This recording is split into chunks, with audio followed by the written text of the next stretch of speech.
Om Namo Bhagavate Vasudevaya. Narayanam Namaskritya Naram Chaiva Narottamam Devim Saraswatim Vyasam Tato Jayam Udire Nashtaprayeshu Bhadreshu Nityam Bhagavata Sevaya Bhagavati Uttam Shloke Bhaktir Bhavati Nashtiki. So continuing with the discussion on Srimad Bhagavatam, first canto, chapter 10, Departure of Lord Krishna for Dwarka, text number 21 onwards. Yeah, it was 21. So now Krishna is leaving for Dwarka and all the ladies are on the rooftop. And now you look at the talks of these ladies. This generally when people talk about ladies, oh, they don't have knowledge of the scriptures. But you see the way these ladies are speaking, how glorious and how knowledgeable they are. Text 21. Sarve kilayam purusha puratano yae kasid visheshatmani agre gunebhyo jagadat anishvare nimilitam nishi supta shaktishu. They said, here he is, the original personality of Godhead, as we definitely remember him. He alone existed before the manifested creation of the modes of nature, and in him only, because he is the Supreme Lord, all living beings merge, as if sleeping at night, their energy suspended. Look at the philosophy that these ladies are talking about. Purport. There are two types of dissolution of the manifested cosmos. At the end of every 4.32 billion solar years, when Brahma, the lord of one particular universe, goes to sleep, there is one annihilation. And at the end of Lord Brahma's life, which takes place at the end of Brahma's 100 years of age, in our calculation, at the end of 311 trillion 40 billion years, there is complete annihilation of the entire universe. And in both the periods, both the material energy called the Mahatattva and the marginal energy called Jiva-tattva merge in the persons of the Supreme Lord. The living beings remain asleep within the body of the Lord until there is another creation of the material world. And that is the way of the creation, maintenance, and annihilation of the material manifestation.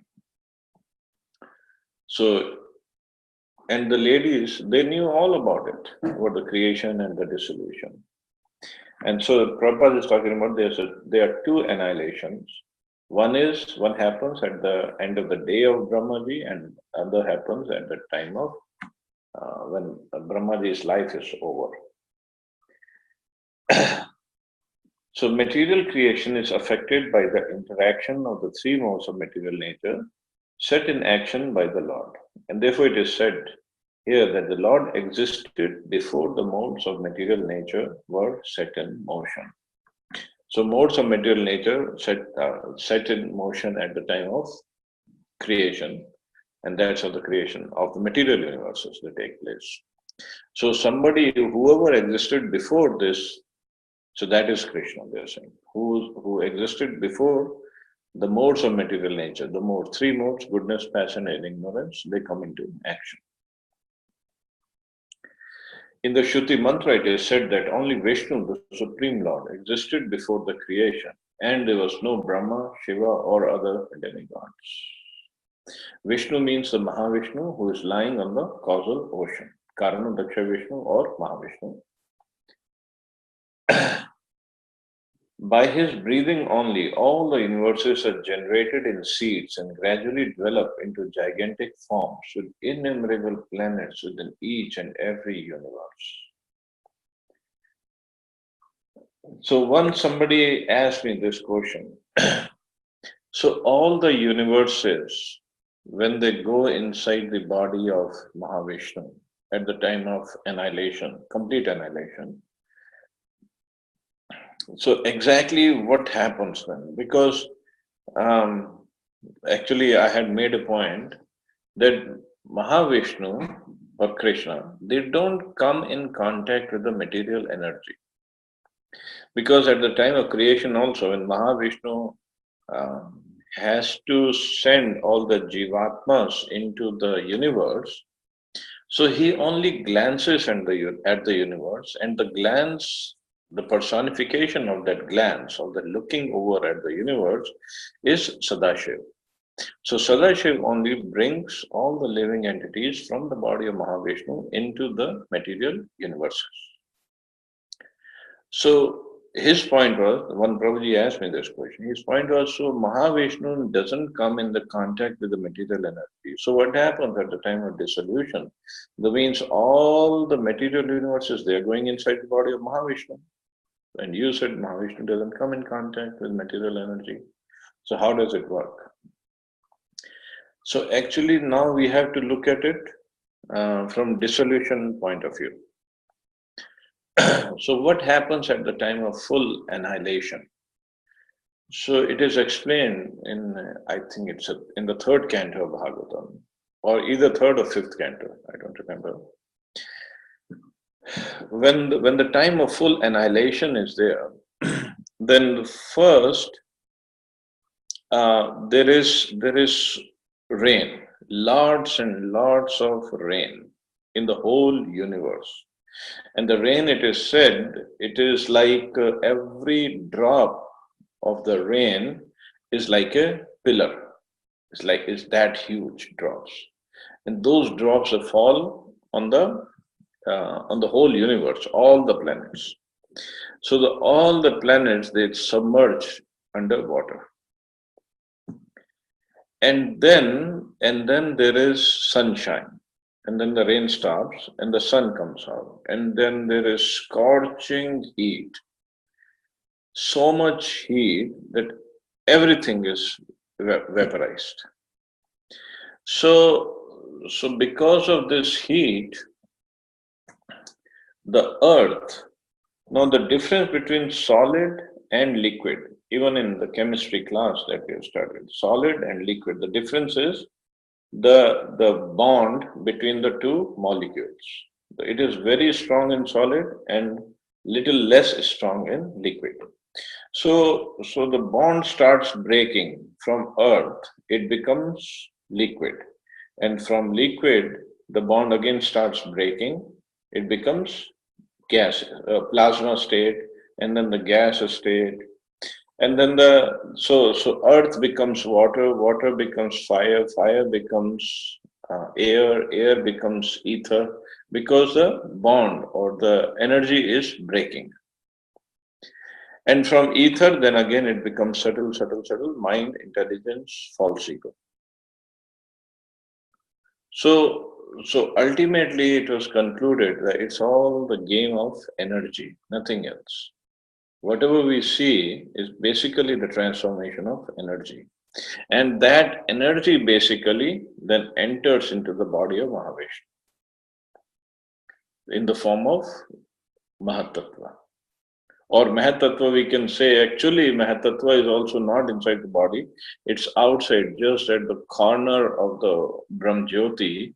And whatever enters the body of Mahavishnu is actually the desire.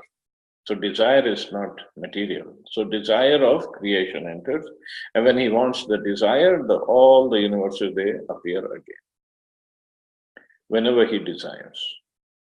So everything that we see right now, it looks very solid, all the concrete or steel or whatever we see.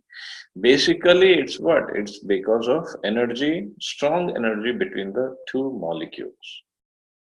And when then the energy is gone or energy becomes loose, then the solid becomes liquid, liquid becomes gas, gas becomes further down, down, down. That's it. So this is how the whole creation takes place and the whole dissolution takes place.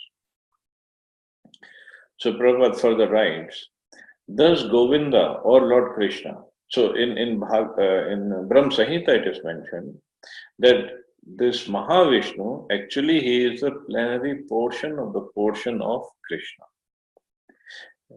Brahmaji has said, let me offer my respectful obeisances unto the original personality of Godhead, Govinda, whose plenary portion is the Mahavishnu. All the Brahmas, the heads of the universes, live only for the period of his exhaling, after the universes are generated from the pores of his transcendental body. Thus, Govinda or Lord Krishna is the cause of Mahavishnu also. The ladies talking about this Vedic truth must have heard it from authoritative sources. So, this is the only way to get knowledge, to learn it or to hear it from authoritative sources. So, the ladies, they are standing on the top of the roof and talking these supreme Vedic truths. So, merging of the living beings into the body of Mahavishnu takes place automatically at the end of Brahma's 100 years. But that does not mean that the individual living being loses his identity. His identity is always there and he always remains the individual. The Lord existed before the creative energy was set in action. The Lord is not a product of the material energy. His body is completely spiritual, and there is no difference between his body and himself. Before creation, the Lord remained in his abode, which is absolute and one. So this is the position of Krishna. He is the source of Mahavishnu actually. From him comes Mahavishnu. And that same Krishna was in Hastinapur and he was going to Dwarka. Text 22. Sa eva bhuyo nitvirya choditam sajiva mayam prakritim sisrakshtim anam rupatmani rupanamni vividha samano nusasara shastrakrit. The personality of Godhead, again desiring to give names and forms to his parts and parcels, the living entities, placed them under the guidance of material creation. By his own potency, material nature is empowered to recreate. The living entities are part and parcels of the Lord. They are of two varieties, namely Nityamukta and Nityabaddha. Nityamuktas are eternally liberated souls, and they eternally engage in the reciprocation of transcendental loving service with the Lord in his eternal abode beyond the manifested mundane creations. But the Nityabaddha or eternally conditioned souls are entrusted to his external energy, Maya, for rectification of their rebellious attitude towards the Supreme Father. So that is us, eternally conditioned souls. So we are under Maya for rectification of our rebellious attitude towards Krishna. Nityabaddhas are eternally forgetful of their relation with the Lord as part and parcels. So we have forgotten that we are part and parcel of Krishna. And to rectify that mistake, to correct that attitude, Krishna has put us under the jurisdiction of Maya. They are bewildered by the illusory energy as products of matter, and thus they are very busy in making plans in the material world for becoming happy. So this is the whole goal of life these days, of all the Nityabaddhas actually. We want to be happy in this material world. It's like saying, like early days in India, we used to have black and white TV. It's like saying, I want to see a color picture in black and white. It's just not possible. So similarly, our attempt to become happy in this material world will always meet with failure. Prabhupada says, they go on merrily with the plans, but by the will of the Lord, both the plan makers and the plans are annihilated at the end of a certain period, as above mentioned. This is confirmed in Bhagavad Gita as follows. So, son of Kunti, at the end of millennium, all the living entities merge into my nature. And again, when the time of creation is right, I begin creation by the agency of my external energy. So again, in Bhagavad Gita it is said, Bhutva Bhutva Praliyate. So we keep on taking birth and keep on getting annihilated with the creation and annihilation of the whole universe. And still we are trying to be happy in this material world.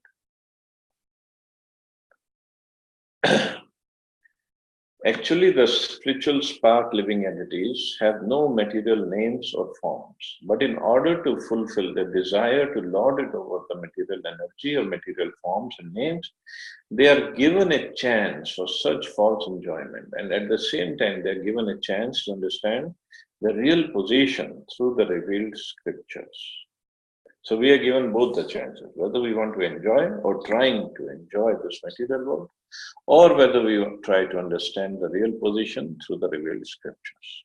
So both the chances are there, but not too many people choose the second path. They all try to choose. They all choose the first one and try to be happy. Yeah. The foolish and forgetful living being is always busy with false forms and false names.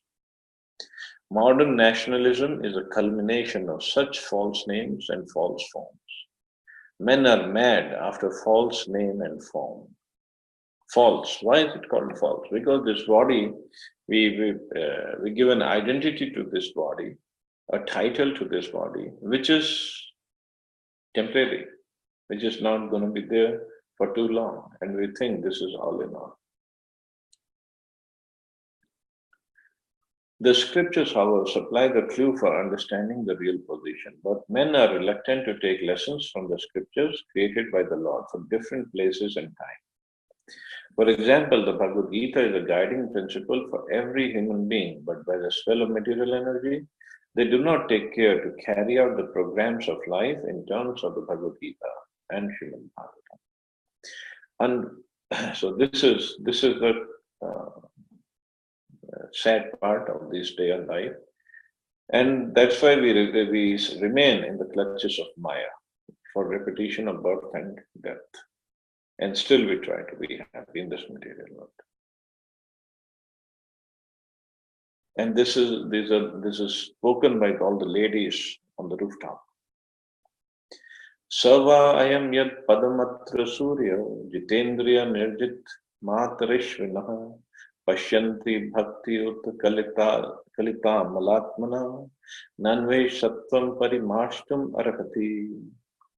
Here is the same Supreme Personality of Godhead, whose transcendental form is experienced by the great devotees who are completely cleansed of material consciousness by dint of rigid devotion service and full control of life and the senses. And that is the only way to purify one's existence. So his transcendental form is experienced by great devotees only. Nobody else can experience Krishna's transcendental form. As stated in Bhagavad Gita, the Lord can be known in his real nature by dint of pure devotional service only. So it is stated here that only the great devotees of the Lord who are able to clear the mind of all material dust by rigid devotional service can experience the Lord as he is. Jitendriya means one who has full control over the senses. So the senses are active parts of the body and their activities cannot be stopped. The artificial means of the yogic processes to make the senses inactive has proved to be abject failure.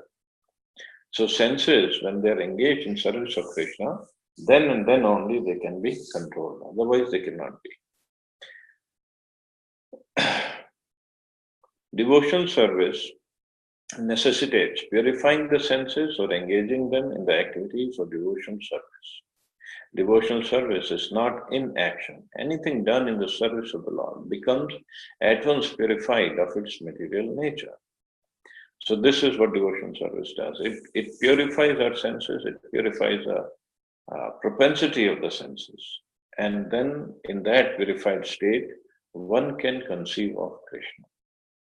One can think, one can see Krishna. In the case of devotional service, this very same method, means engaging the senses, is accepted from the very beginning. And by the grace of the Lord, all factual knowledge becomes revealed in the heart of a devotee due to dictation by the Lord from within. Therefore, controlling the senses by devotional service is the only and easiest means. So without control of the senses, we cannot see the Lord, we cannot even perceive of the Lord or his qualities. And the only possible way is by engaging our senses in devotion service. Text 24. Sarva ayam sakya anugita satkatho vedeshu guhyeshu ch guhyavadivi yaekesho jagadatma leelaya srijati bhaktati na tatra sajjate. My dear, oh dear friends, here is that very personality of Godhead whose attractive and confidential pastimes are described in the confidential parts of the Vedic literature by his great devotees. It's he only who creates, maintains, and annihilates the material world, and yet remains unaffected. So that is the quality of Krishna. Although he creates everything, but he remains unaffected, meaning he doesn't get affected by the three modes of material nature. The Vedas are extended by many branches and sub-branches by great devotees and empowered incarnations of the Lord, like Vyasa, Narad, Shukdev Goswami, and others. But in Srimad Bhagavatam, especially, the confidential parts of his activities are described by the confidential devotee, Shukdev Goswami. In the Vedanta Sutra or Upanishad, there is only a hint of the confidential parts of his pastimes. In such Vedic literatures as the Upanishad, the Lord has expressively been distinguished from the mundane conception of his existence. So in Upanishads, Vedanta Sutra, other places, some hint is given about his confidential parts of his activities and existence. But Srimad Bhagavatam goes in detail. And in fact, not only Srimad Bhagavatam, later on in the line of Chaitanya Mahaprabhu, so many acharyas have come and they have given much more detail, the activities, the pastimes of Krishna. His identity being fully spiritual, his form, name, quality, and paraphernalia, etc., have been elaborately distinguished from matter. And therefore, he is sometimes misunderstood by less intelligent persons as impersonal. But factually, he is a supreme person, Bhagwan, and is partially represented as Paramatma or impersonal Brahman. So he is a supreme Lord, he is a supreme person, but not too many people can understand him. So to understand him as a supreme person also, one needs mercy of Krishna. And that mercy is available only when we engage in his service, devotional service. So I'll stop here. See anybody has any questions or comments?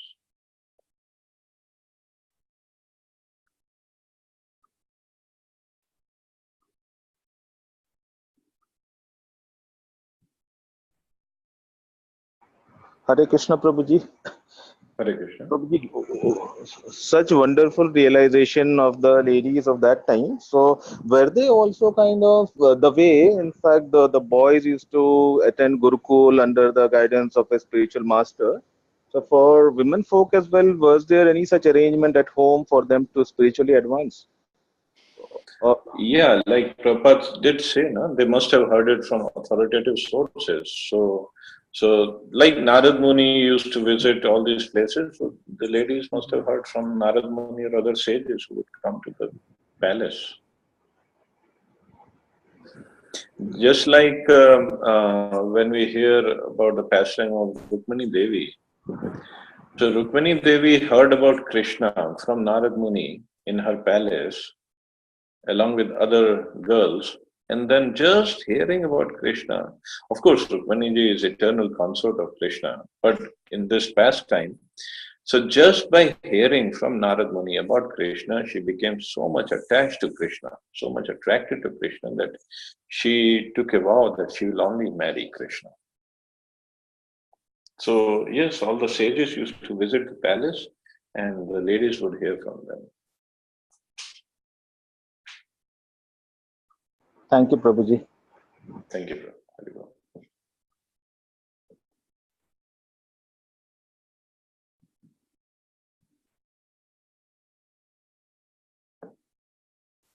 Any other question or comment?